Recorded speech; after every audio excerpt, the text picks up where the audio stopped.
I've been thinking about some of my favorite opening scenes in films. There's many ways to start a movie. Traditionally, they begin with the credits to set you in the mood. Nowadays, they usually end with the credits, which is where the full credit scroll would go anyway, so I don't get it, but whatever the case, the main title sequence of a film is an art form of its own. It's not just where you show off the names of all the people who worked on it, but it's where you express what type of movie it is. It's in the graphics, the calligraphy, the choice of colors, the music.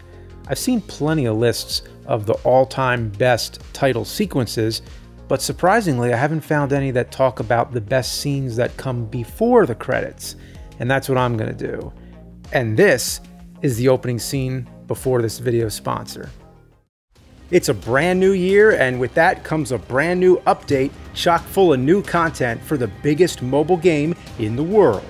Raid Shadow Legends. Available on PC and mobile. Build your team from over 650 unique champions and battle your way through a campaign filled with ferocious enemies. Test your mettle against other players in PvP arena or team up with players from around the world to take on massive clan bosses.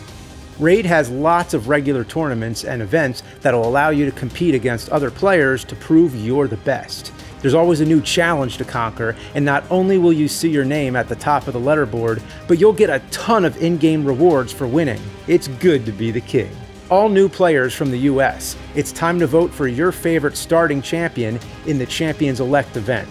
Download Raid Shadow Legends from the link in my description below, copy your in-game player ID, and head to championsselect.plarium.com.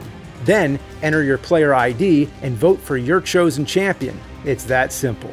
Vote between now and February 10th for your chance to win awesome in-game prizes like epic and legendary champions, along with Amazon gift cards worth up to $1,000. Don't worry, veteran Raid players, you can still get involved too. Head to championsselect.plarium.com to get a special promo code for a small in-game gift available to everyone. But there's more.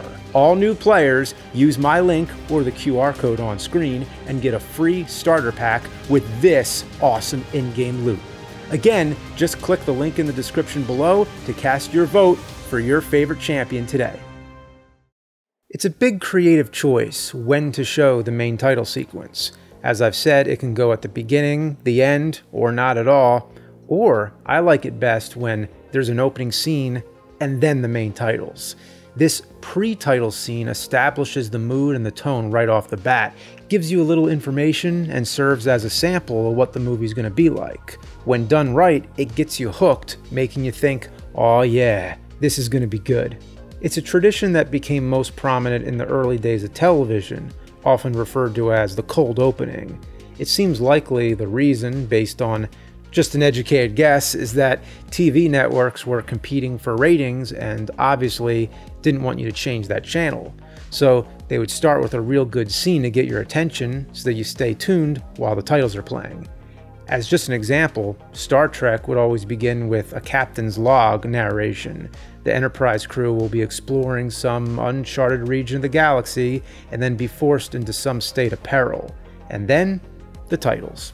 It seems feature films were much slower at adapting this practice, and there's no clear timeline as to when it really took off.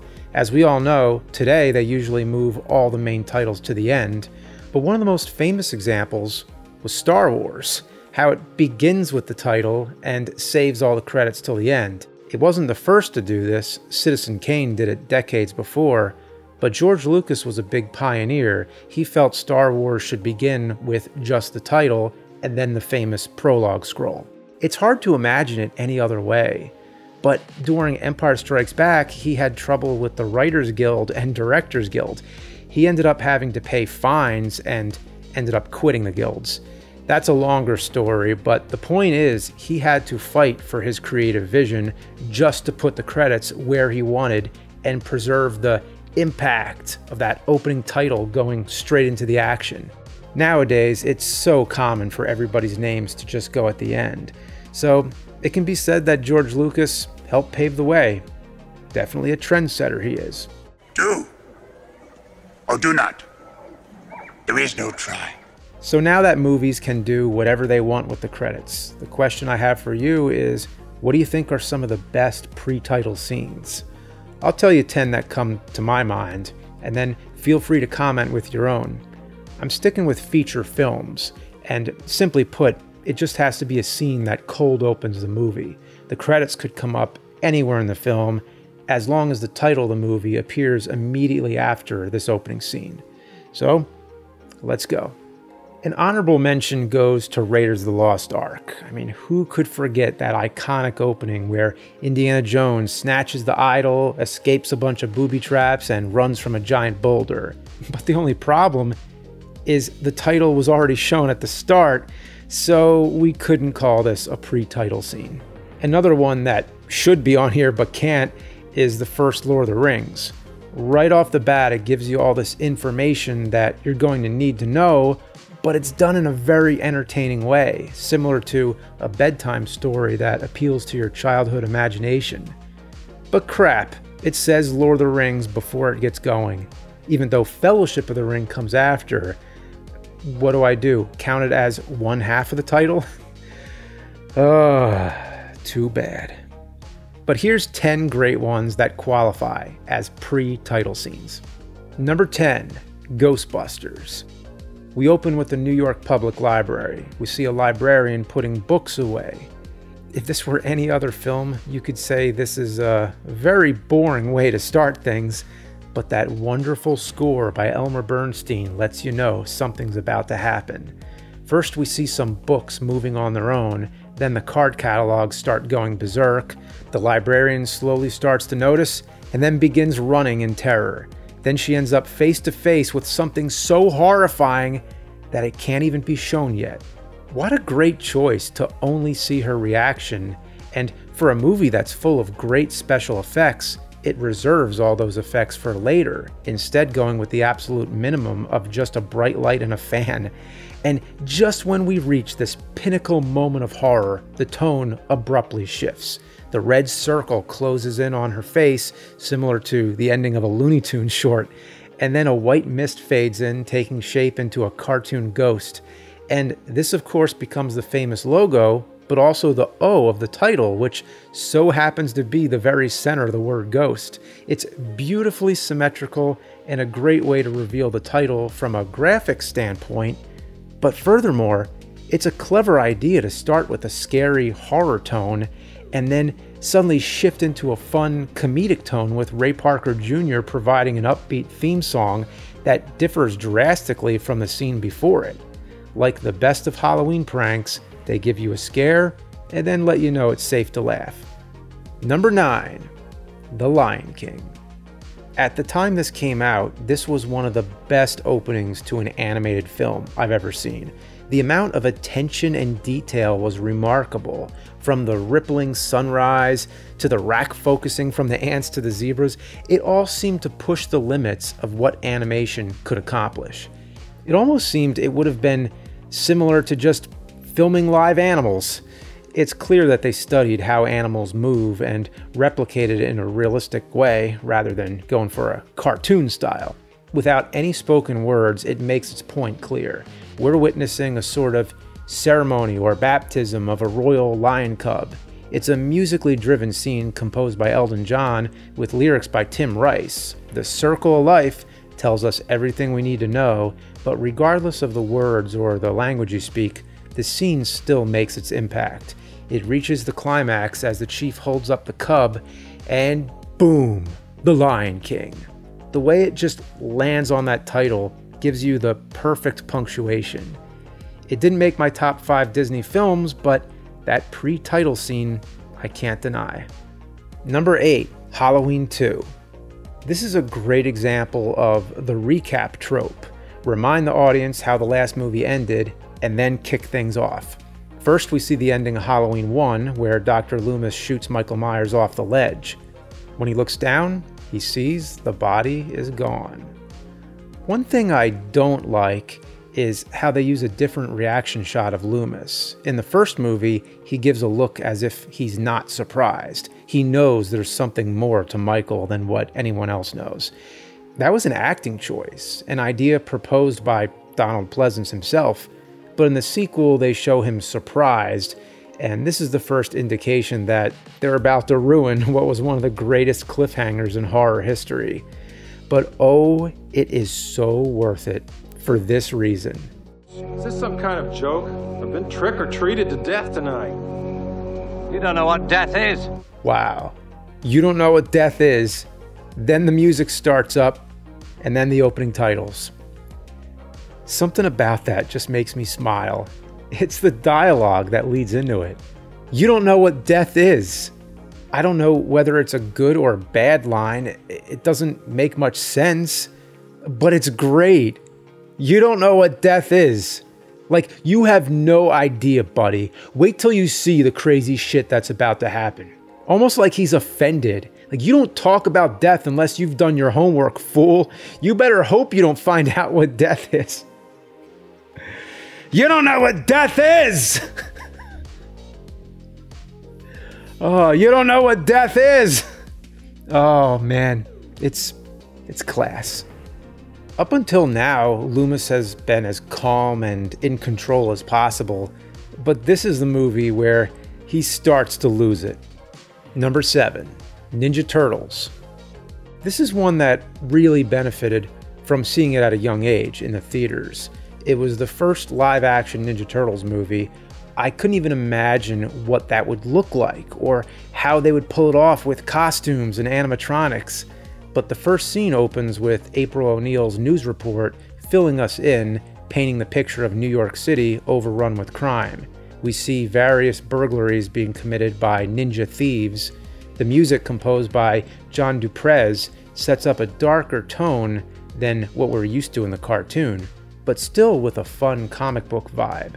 And then things really get started when April's ambushed by the Foot Clan and the Turtles show up to help. But everything's kept in darkness and we only hear their voices. As April pockets Raph's eye, we only catch a brief glimpse of his eyes watching from the sewer hole, and then he says the unthinkable. Damn. This lets you know that this is the big kids Ninja Turtles. Upbeat music begins, credits start appearing, and then we see the turtle shadows and hear them talking about Major League butt kicking and all that. Then Leo jumps, it freeze frames, and the title appears to the sound of an epic monster guitar slide. Fuck yeah. But the clever thing about this title is how it's used to delay Leo's appearance. We know we're about to get our first look at the Turtles, but that title comes in to pause things. I can't think of many other films that use a title in that way for the purpose of pacing or milking more suspense. And then Leo lands into frame, all the turtles show up in all their green glory, and the movie has officially begun. Number 6, From Dusk Till Dawn. The first time I saw it, I didn't know what to make of it. I was expecting vampires, as I was told it's a vampire film, so I popped the tape in my VCR, and I met with a 9-minute opening of a sheriff talking to a liquor store clerk about microwave food and this and that, and it's all spoken in a low-key, hushed tone. I thought this might have been the most boring opening I've ever seen. That is until we find out there's a hostage situation in the back, but the sheriff doesn't know about it, so the suspense keeps building. The criminals are the Gecko brothers, Seth and Richie, played by George Clooney and Quentin Tarantino. Seth is more coordinated and plays it tough and cool, but Richie is delusional and thinks the clerk signaled for help. And I'm pretty sure if you watch the scene over again, it never happens, which makes the scene so chaotic and unpredictable. The sheriff gets shot for no reason whatsoever, and that leads to a big bloody shootout with the clerk being set on fire by a roll of alcohol-soaked toilet paper. Next thing, the entire store explodes in a beautiful one-take tracking shot, and as they drive off, the shot settles and we hear the song Dark Night with that swampy southern rock sound. And the credits begin, as natural as can be, and when the title comes up, you're like, oh shit, all that action we just saw, and it's only the beginning of the movie. It gets you ready for what's going to happen next, and that's what you call a Tarantino opening. It has his signature style all over it, even though he's not the one who directed, that was Robert Rodriguez, but he wrote it, and it feels just as much of his own. Number 5. Taste the Blood of Dracula. Well, there's something that needs to be said about simplicity.